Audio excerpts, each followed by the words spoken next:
Question. Is Vrindavan a place or is it a state of consciousness? Whoever said both is correct. So Chaitanya Mahaprabhu says, my mind and Vrindavan are non-different, one and the same. Because I'm always thinking of Krishna. So Vrindavan is that place where Krishna always performs his transcendental pastimes in the most highest and sweetest manifestation of his existence. So one who thinks about Krishna constantly and thinks about Krishna and about his activities, they live in Vrindavan. Whether they're living in wherever part of the world you're living in, it's no longer that, it's Vrindavan. So make the mind of Vrindavan. But the mind's a rascal. Bhakti Siddhanta Saraswati says, don't trust your mind. He says, your mind is a non-devotee. And you know what it says about association with non-devotees. So, therefore one has to convert that non-devotee into a devotee, or he'll convert you, either one. It's a battle, see who converts who. So, so make the mind. In the Bhagavad Gita, Krishna gives us a little indication of how to do it. In the 17th chapter, he talks about austerity. What does austerity mean? Austerity means to accept some difficulty for a higher consciousness. Sometimes it seems like something that you have to give up, but it's actually something you accept in order to open yourself for higher consciousness. So in the 17th chapter, Krishna talks about the austerities of the mind. He says satisfaction, simplicity, gravity, self-control, and purifications of one's existence are the austerities of the mind. So we've been talking about the mind last night and this morning, about what is the nature of the mind, how to control the mind, and how to direct the mind in the right direction. So, in order to do that, the intelligence has to be strong. If the intelligence is weak, then the mind can never be controlled. So how do you make the intelligence strong? By hearing from the Shastras and by performing some austerities. In other words, giving up certain things that keep you on the bodily platform. The recommended austerities is, of course, the 4 regulative principles, to follow those strictly, then chant 16 rounds every day without fail on beads. These are the basic austerities, and from then other austerities come, like fasting on certain days of the month, and performing activities which force the mind to think about Krishna, such as going to the temple functions like that, reading the books, and watching your mind. We talked about watching the mind, how the mind has to be watched, just like you watch a little child who you never know what it's going to do next. This is the nature of the mind. The mind can get you in trouble. All of a sudden you're here in Ljubljana and you're in the class listening. All of a sudden you're in downtown Ljubljana shopping or watching some TV program in your mind or something. That's the nature. The mind is always moving. It's liquid. It's kind of like just goes. It doesn't stay in one place. Constantly moving. To keep the mind focused means to connect it to transcendental sound vibration and absorb oneself in that sound vibration more and more, and then the mind becomes fixed. But then again, as it's mentioned in the Padma Purana, there's 4 ways that one can, 3 things that one has to practice in order to control the mind. And that is, one has to have faith in the sound vibration that is coming. In other words, you would choose to hear from people who are authorized from Srila Prabhupada, from Krishna, from the scriptures. So by choosing that, you automatically have faith that what is being said is the absolute truth. And then that faith takes you to the second point, which is humility. Having a open consciousness where one doesn't try to challenge what is being heard, but accepts in a very direct way. In other words, assimilates the sound vibration and tries to understand it rather than try to challenge it or block it. So that is called humility. First is accepting the authority, second is humility. Now the third one is the one where we struggle all the time, and that is, it's called destroying the faults of the mind. So the mind will wander, just like now I'm talking and some of you are somewhere else. But that's the wandering mind. So bringing it back to what the sound, either the page you're reading or the words you're hearing, bringing it back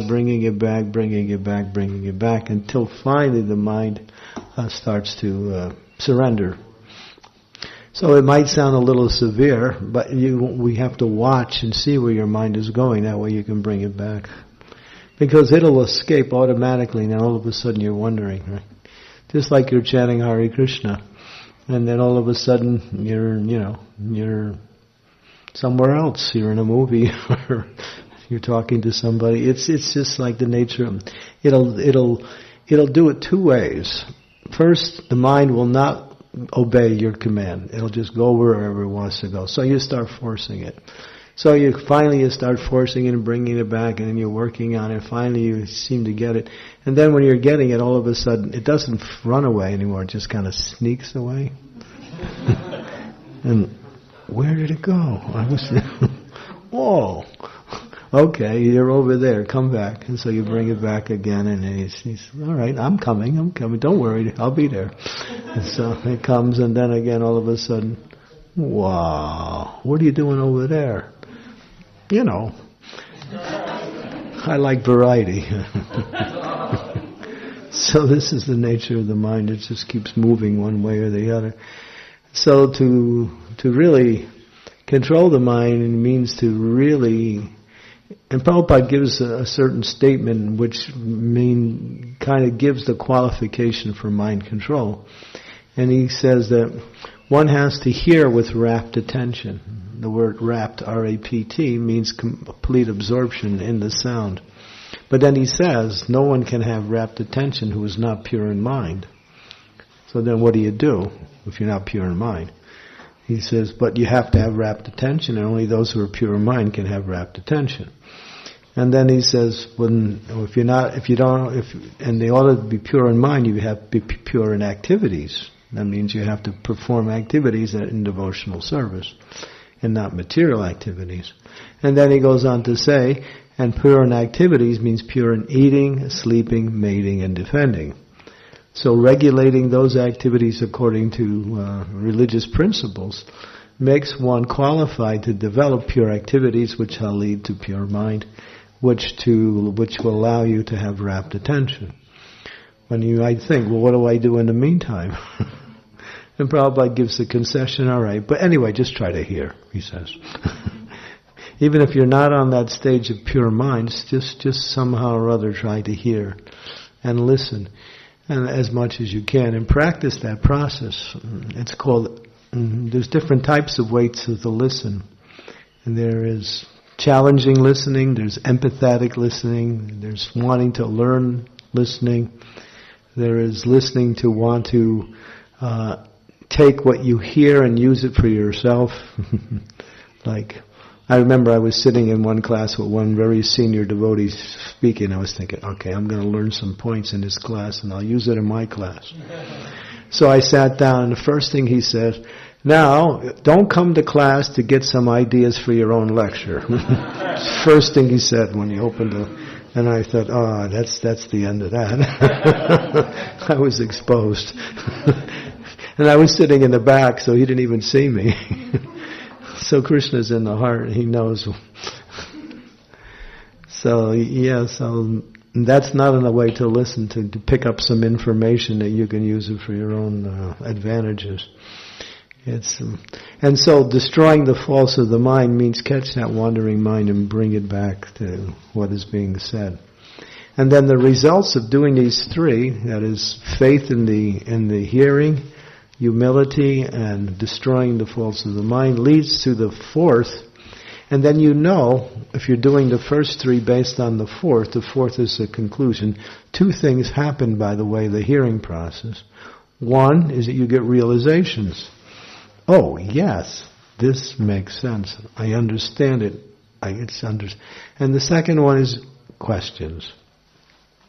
So if you're not getting realizations on what you're hearing, or no questions are coming up, that means you're not really in tune with the sound vibration. Because even if you don't know or don't understand naturally, there will be questions.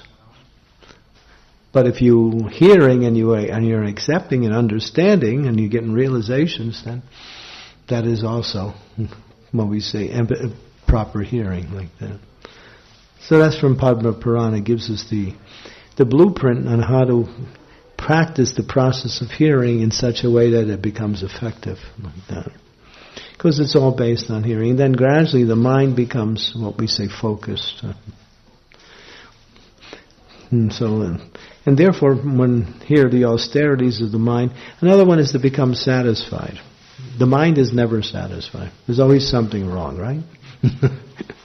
This is not right, he's not right, she's not right, I'm not right, you're not right, Krishna's not right, it's not right. It's not right. Something is always wrong in life, right? But that's dissatisfaction. Everything is the way it is. It's perfect. Om Purnam Parapurnamidam Purnad Purnamudachyate Purnasya Purnadaya Purnam Eva Vivishyate. Everything is perfect and complete because it's coming from Krishna, and everything is working according to Krishna's arrangement. So everything is actually in the stage of perfection. It's you that it's out of perfection. So, therefore, putting yourself in perfection means to accept everything ultimately as the arrangement of the Supreme Lord. And work with that arrangement to simply make advancement based on that. So a devotee is satisfied. Sometimes a devotee thinks, I want to be like that. I want to be like that person. I want to be like this person. Or that person is better than this person, right? Or he's better than her, and she's better than him, and they're both better than me, and I'm better than all of them. So the comparing mood, right? Comparing. That's not satisfaction. So satisfaction means to accept the fact that whatever you are is Krishna's arrangement, and that's wonderful. That's the point. It's wonderful because Krishna has made everyone perfect. And even within our material situation, we are at a certain standard, a certain evolution of our activities where we can accept whatever we are and work with that to increase, to make it better. So becoming satisfied.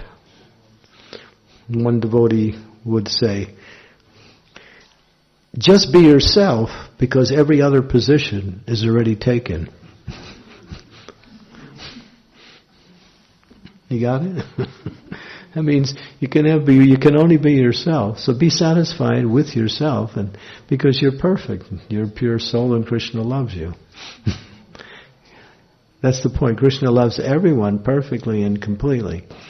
There was one devotee. She was leaving her body, and she kept saying at the end, "Krishna loves me." That's all I know. As she was leaving her body from some disease, she was happy that she knew in her heart, and she realized Krishna loves me, and therefore, because he loves me, everything is perfect, even though I'm leaving the world.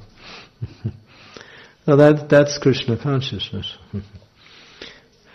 So this satisfaction is a very wonderful state of existence because it destroys this anxiety and this desire to somehow or other have something or be something that is just outside. We want to be Krishna conscious, that's the whole thing. Other than that, we're satisfied with whatever we have by Krishna's arrangement. Sometimes people look at other people's material situation and they think, oh, that's a better situation if I just have that. But that person who you're looking at is thinking, my situation is not so good, I want something different. Everyone's thinking the same thing. Right? Everybody's looking at someone else, the grass is greener on the other side. They used to say that as a cliche. So be satisfied, and therefore from there you can practice Krishna consciousness. And then you can be happy within yourself. Sometimes people don't like themselves for whatever reason. But they call it self-envy, or envious of oneself. But why is that? Because I want to enjoy, but my nature is not to enjoy. Therefore I don't like me. I want to enjoy, and my nature is to serve. I enjoy by service, not by trying to enjoy.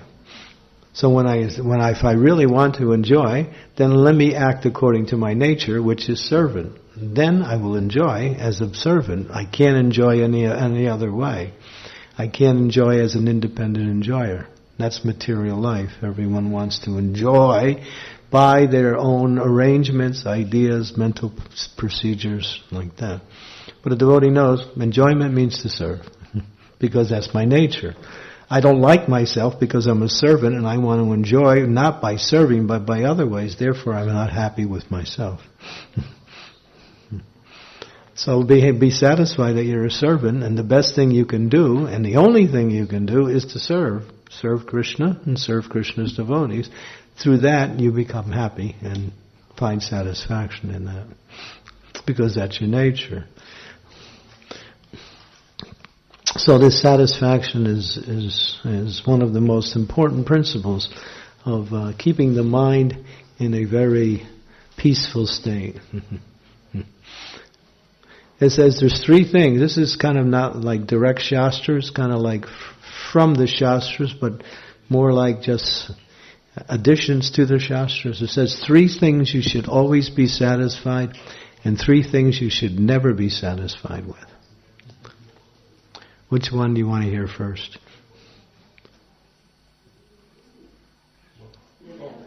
Huh? Both. But what order? What's first? Huh? What 3 things we should never be satisfied with? 1 is chanting the holy names of the Lord. I can never get enough of that. 2, hearing the glories of the Lord. We can never get enough of that. And giving in charity. So then therefore, the devotee always wants to give in charity in some way or another. And there's no limit to that. There's no satisfaction. And we reach a point where it's enough. And where these 3 things, so we can't get enough of the holy name, we can't get enough of hearing about Krishna, we can't get enough of the opportunities to give in charity.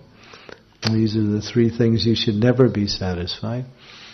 And the 3 things you should always be satisfied with is money that comes of its own accord. In other words, not being anxious to have more material things. When you're anxious, you're struggling, you're in anxiety, you're never happy.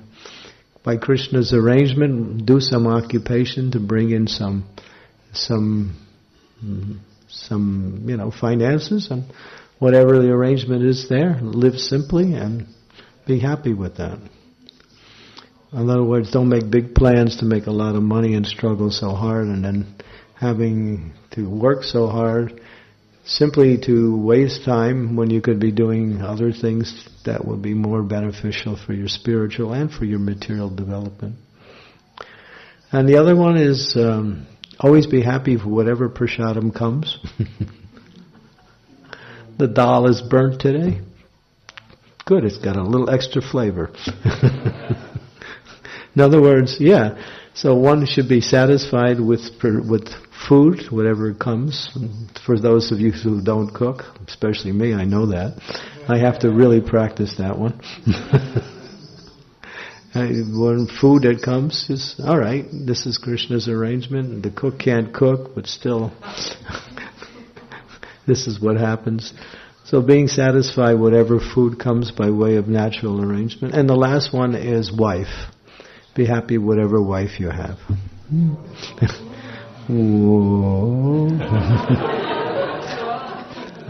But then again, the Shastras also turn it around, and we can use a little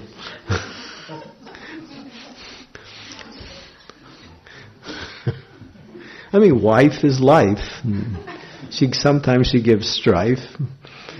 She'll pull a knife. But that's a wife. And that's life. What can you do? So don't be... I can't think of another thing to rhyme with. But no, be happy with your spouse, whether it's husband or wife. Be sad. And work with that. The divorce rate in the world now is over 50%. It used to be over 70% at one time. Now the rate has dropped over the years. Why? Because people don't get married anymore. They just somehow or other come together and it's just like... So, it's no more the sanctity of married life, which allows one to practice Krishna consciousness in the best possible way. Grihastha ashram is the best ashram. Why? Because it allows a foundation where two people who are working together can do twice as much for each other as one person struggling alone. And that's why in the third canto there's a lot of glory about the Grihastha ashram. Like the wife is the better half of the husband. That's mentioned so many times before. That is a truism. That's not just a cliche. Someone asked, well, what about brahmacharis and sannyasis? And of course the answer is Radharani is there for them. So she's the female energy that gives support to these celibate ashrams.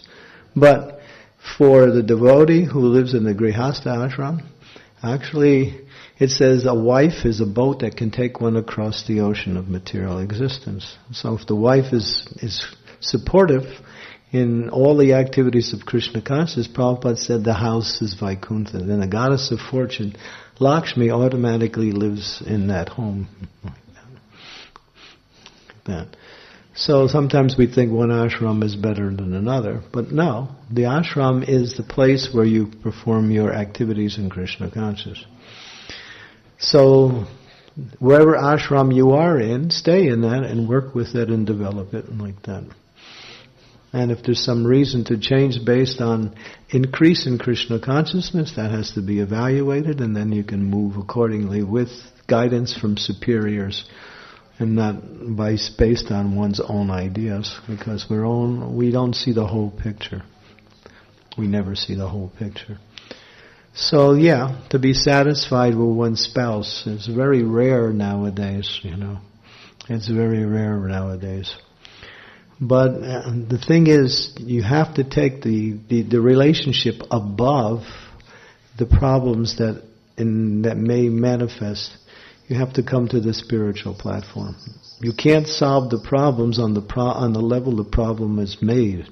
You have to go to a higher level and use religious and spiritual principles in order to help one to overcome. And when there is struggles between husband and wife in relationship, if they work together to overcome these struggles, the relationship becomes stronger. As opposed to just going away and then that causes so many difficulties for each of the individuals. And nobody knows what my next situation is going to be better. There's a lot of hope that it will be better, but a lot of times it's not. So it says those who undergo divorce usually go divorce 2 or 3 times in life. So, but the idea is to become Krishna conscious. That's the answer. Just become Krishna conscious, and then you can deal with any situation in whatever ashram you're in. Like that. You want to know the secret of not getting divorced? I get all these problems all the time, because people come to me, so I'm kind of like, I'm theoretically good at it, but not from the realized platform, because I haven't practiced. You know how to keep a marriage together when it starts falling apart? Any of the ladies want to guess?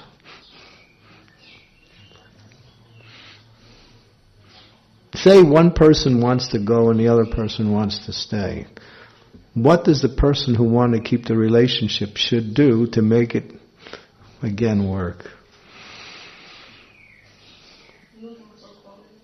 Huh? faults.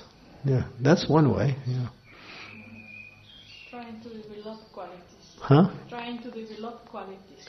Trying to develop loving qualities.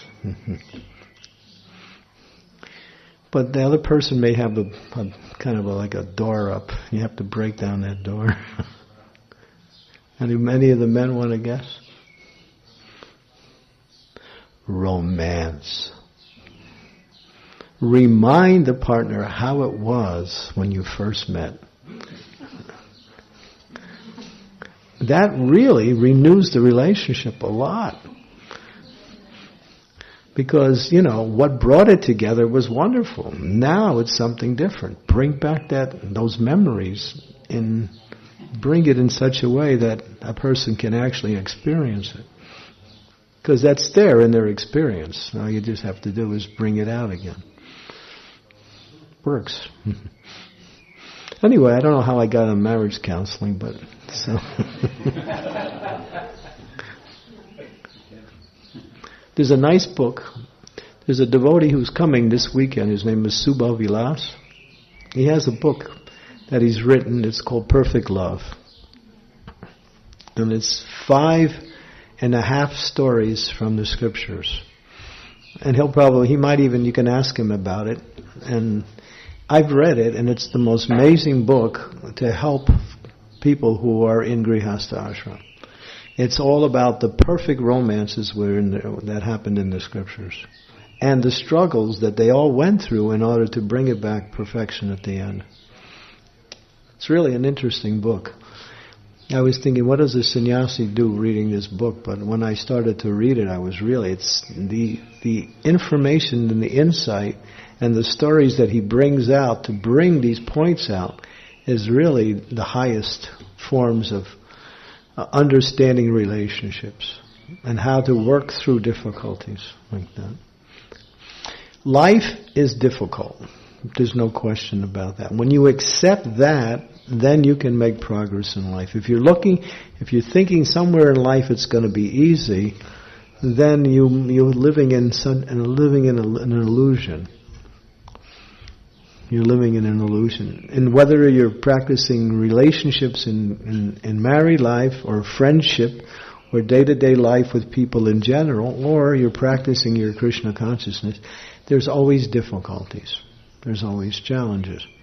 Accept them as opportunities for growth rather than opportunities to go away or try to make things easy. Because when we accept them as opportunities for growth, then the Krishna works in such a way as to help us by directing our intelligence and also giving us the understanding how to move forward in these situations. But when we back off, but then there has to be a goal. What is the goal of working towards this relationship in order to make it better? And that goal is ultimately to become Krishna conscious, of course, or to become happy in the relationships. Mm-hmm. So never become discouraged by difficulties, because difficulties are actually opportunities for spiritual and also material development. It says there's one person. I'll give you an example of a situation in life. Her name was Wilma Rudolph. Have you heard of her? Wilma Rudolph. She goes back to the 1930s. She was born in Germany, and then moved. I think she started to move in. She was living in America for a while. She was born, and she had legs that couldn't walk. The doctor said she would never walk in her life. So as a baby, she couldn't move. As she started to grow up, she started to realize her deficiencies, and then she said to her mother, "I want to walk." And her mother was very positive. She said that if you go to God, God can do anything, so pray to God. So she kept praying as a little child. And as she was growing up, she started to practice the walk along with praying. And gradually, as she grew up, she started to walk. And then she actually became normal. Then she went to school, and she was still praying. She said, "Mother, I don't only want to walk, I want to run." So then she started entering into running competitions in her classes in school, and she started to come out one of the best in the class. She went on to win the Olympics in America for running. Because she had this I want to run, and God's going to help me. He did. She had such determination. So you look at that, and there's one Christian preacher. I don't know if you've seen him. He's on the internet. He has no legs and no arms. You've seen him? Yeah, he's an amazing person. He's a full-blooded Christian. He preaches really, really strong Christianity. But his attitude is completely positive. He has no legs and no arms, but he goes swimming. And he does a lot of things. He's not limited by the fact that he has no limbs. He understands with the power of God, I can overcome my deficiencies and become a good person in the world, a happy person. So we're never put into such difficulties, but sometimes these difficulties, when they do come, they give us a chance to see what we can do in order to. So then my point is, never be discouraged by reverses in life. Reverses in life are always opportunities. As long as we keep good association, and we also pray to Krishna. Because without that prayer to Krishna, we don't have any real direction in how to respond to these difficulties, which direction to go in. Krishna works with his devotees to help them understand.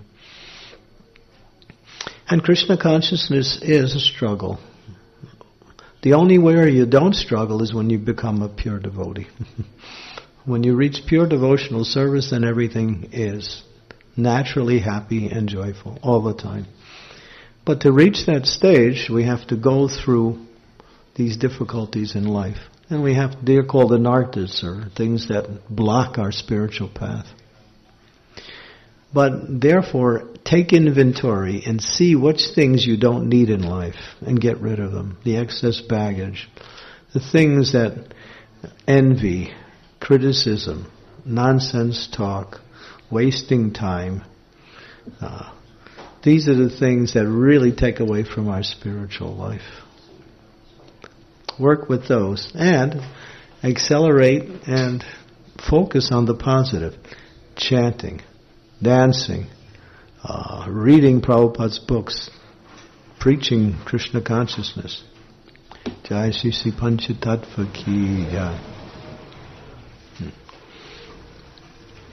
And so there are so many opportunities to make spiritual advancement. But Rupa Goswami says we have to be determined. We have to be determined like that. Because Maya is always there to, not only to discourage us, but to convince us it's not worth it. That's the worst form of Maya, when she tries to convince you that the efforts you make in spiritual life are really not necessary. Just take it easy.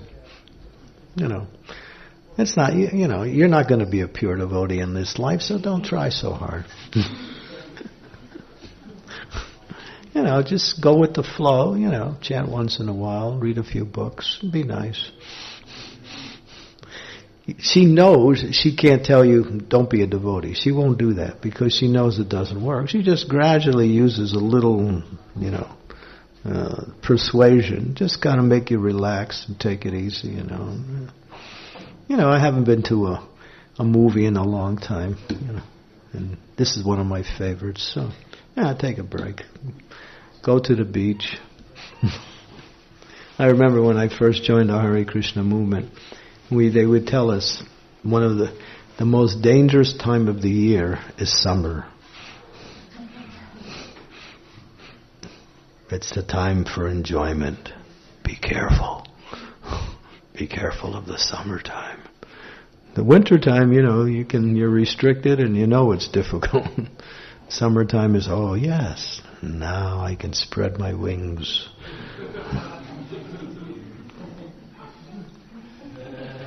Please last forever.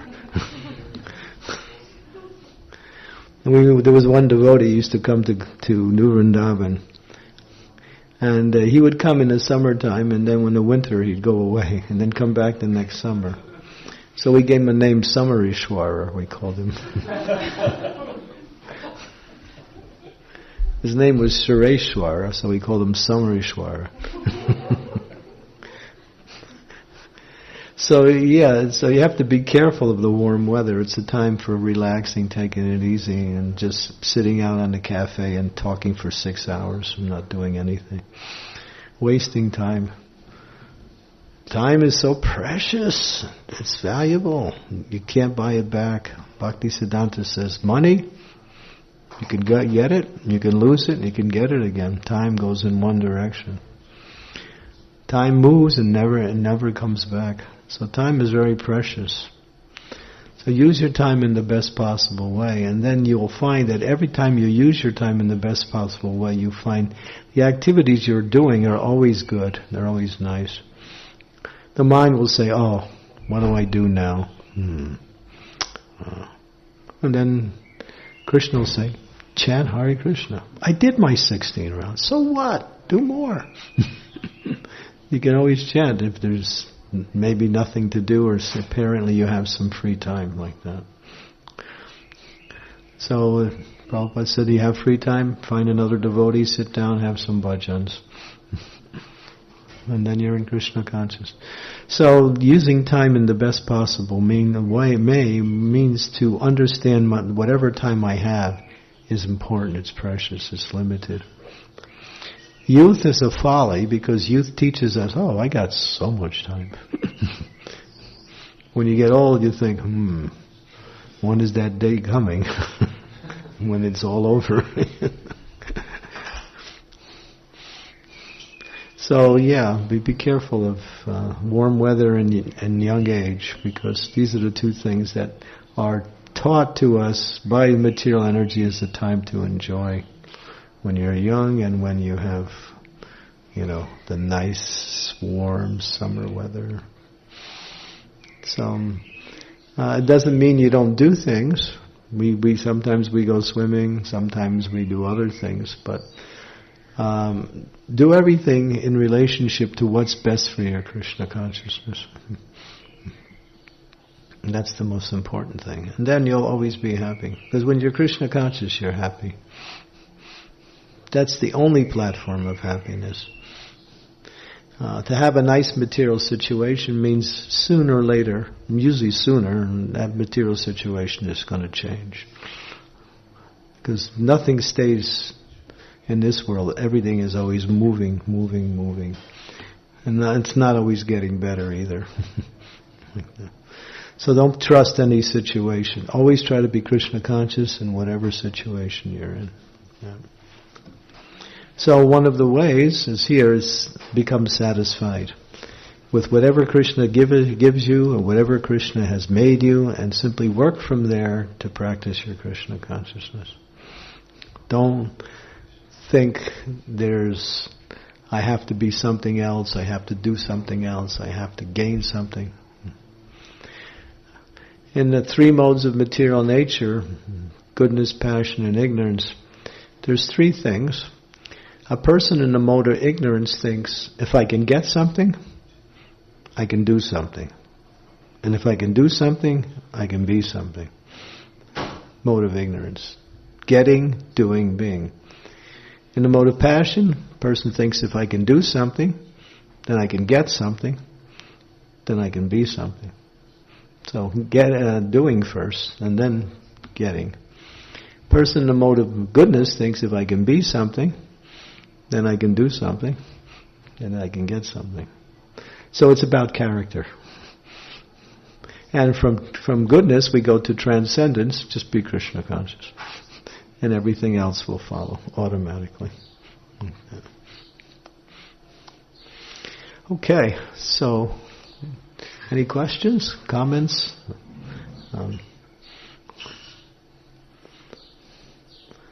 Yes.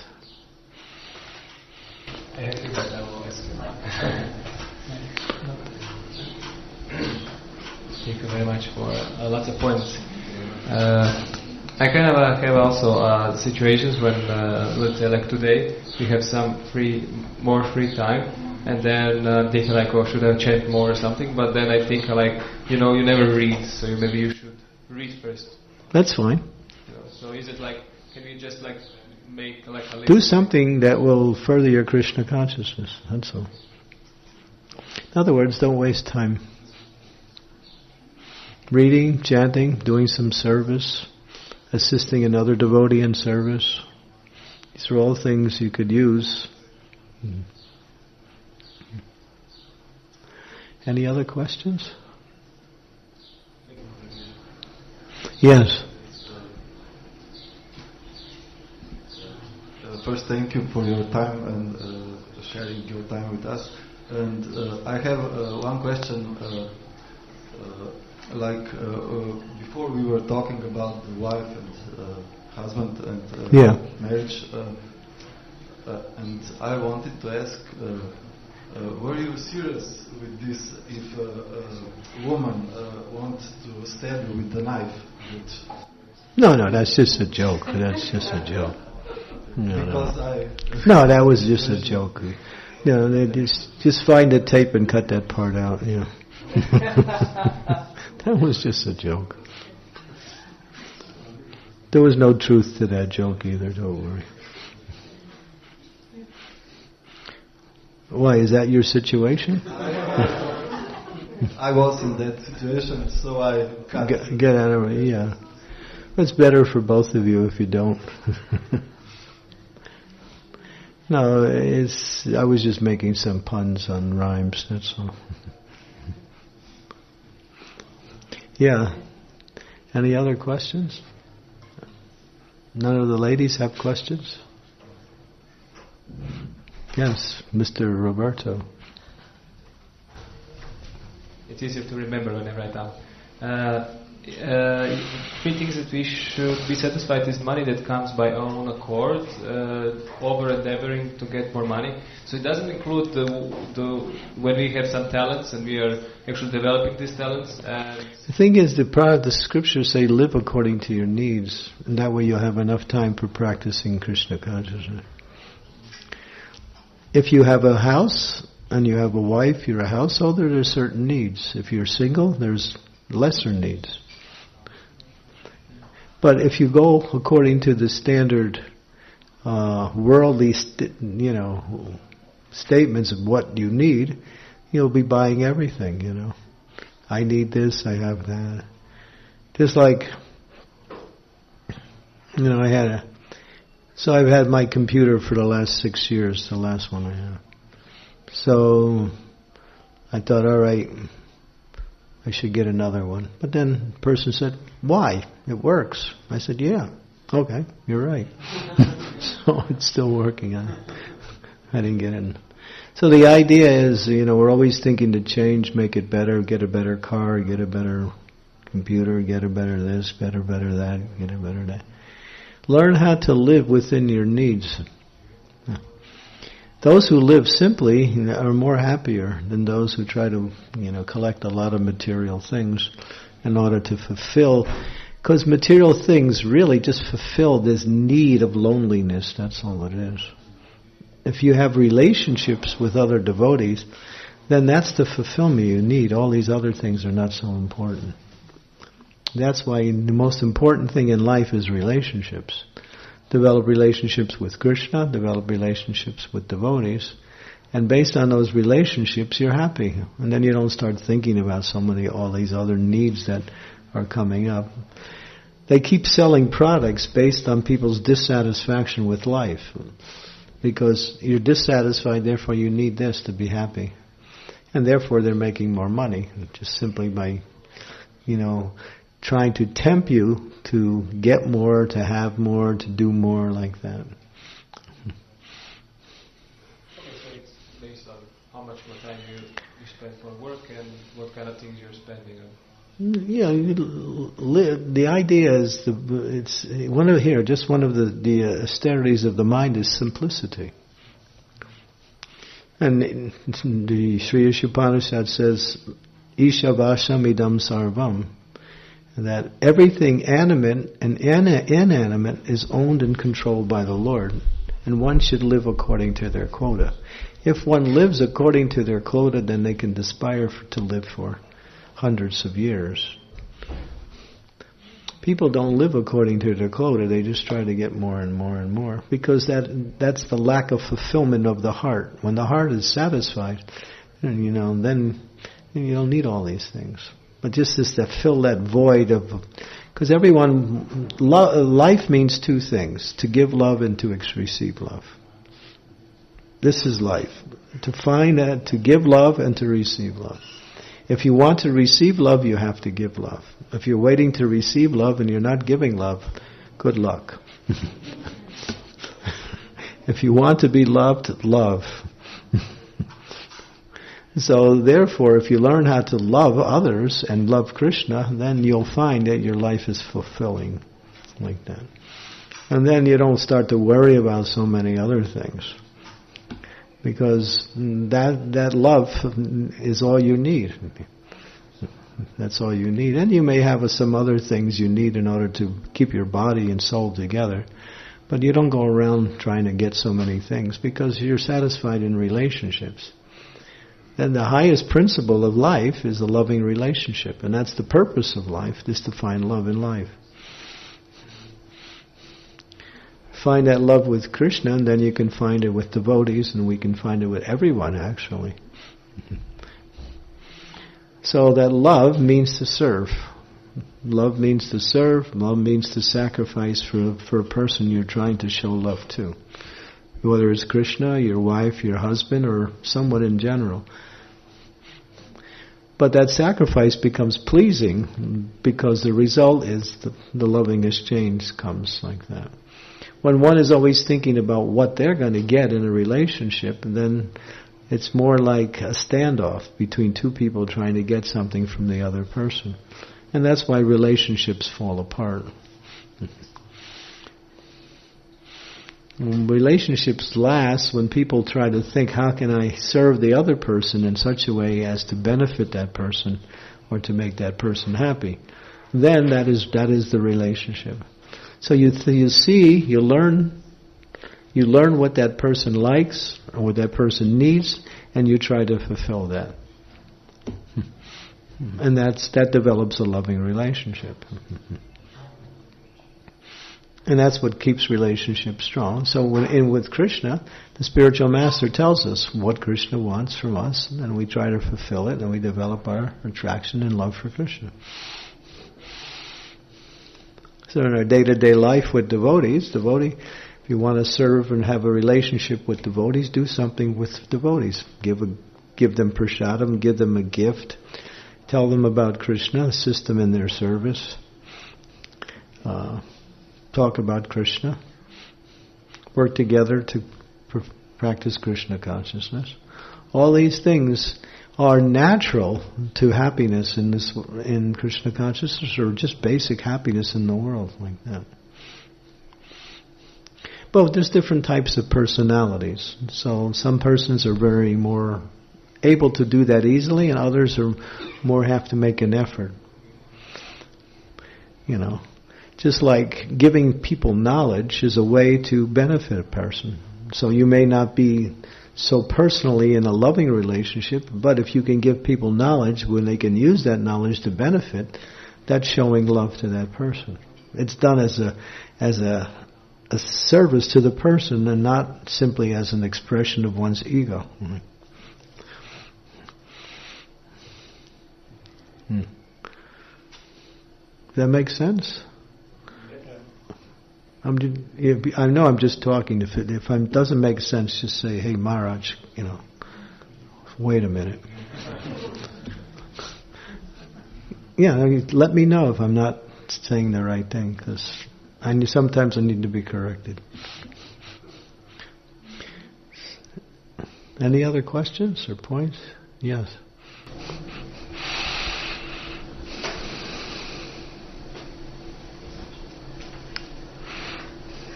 Thank you. Sometimes I noticed by myself that behind this idea of living simple life is just laziness hidden. And I wonder how to distinguish when is really that I follow this simple life, and when is just laziness. Because sometimes I do distinguish, but most of the time I guess I'm not. Well, where is it coming from, this laziness? Apparent laziness. A lack of enthusiasm for activity? No. I don't have a lack of enthusiasm, but lack of body strength. In other words, you're not... Well, you can be enthusiastic for the things you can do. That I am. Well, that's good. Not that you have to be enthusiastic for everything in life. Because some things may not be necessary and other things just may be too difficult. Therefore, if you're showing enthusiasm in those things that bring you closer to Krishna and closer to in your relationships, then that's perfect. So we don't have to always be good or enthusiastic at everything. But if there's a requirement, there's two ways to get things done. Either you do it yourself, or you get someone to help you to do it. Or let them do it. A lot of times if you go to a devotee, can you say, I can't do this, can you help me? Devotee says, sure. Devotees like to help devotees. Right? I think one of the things that devotees like is when someone asks them to do something for them, right? Immediately you want to do it. This is the nature of a devotee.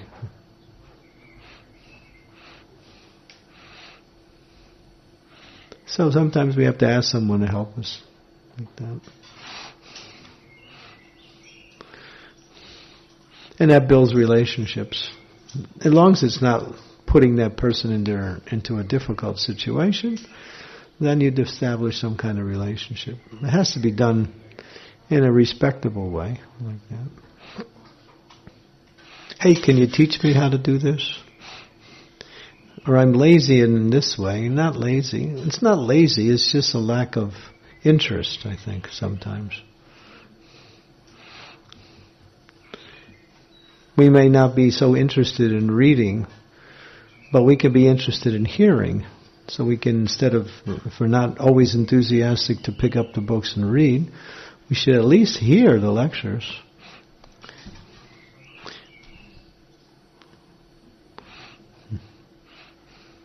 Thank you.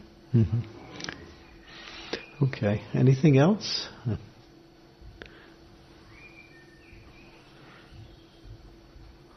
Yes, it is late. Okay. All right, thank you very much. And tomorrow we'll do some yoga exercises for those who are yogis. Any yogis here? Sabina?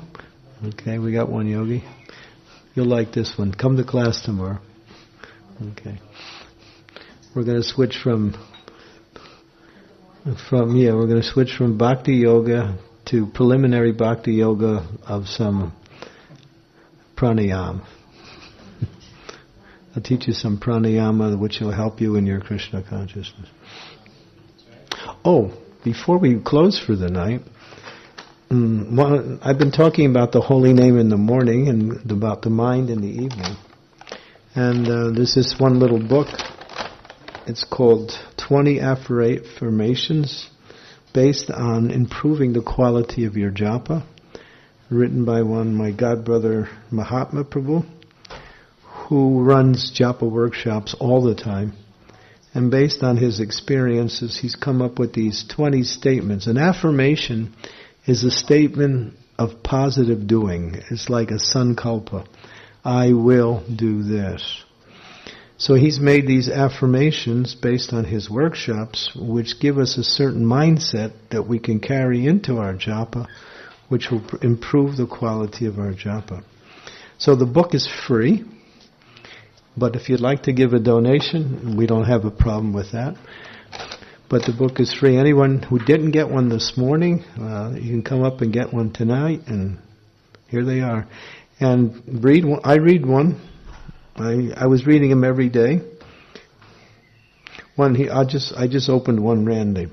I fully honor my sacred relationship with the holy name during japa.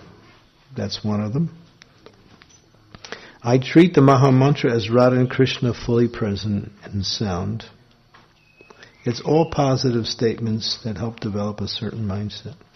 So if you're interested, come on up and I'll give you a book. Thank you. Hare Krishna.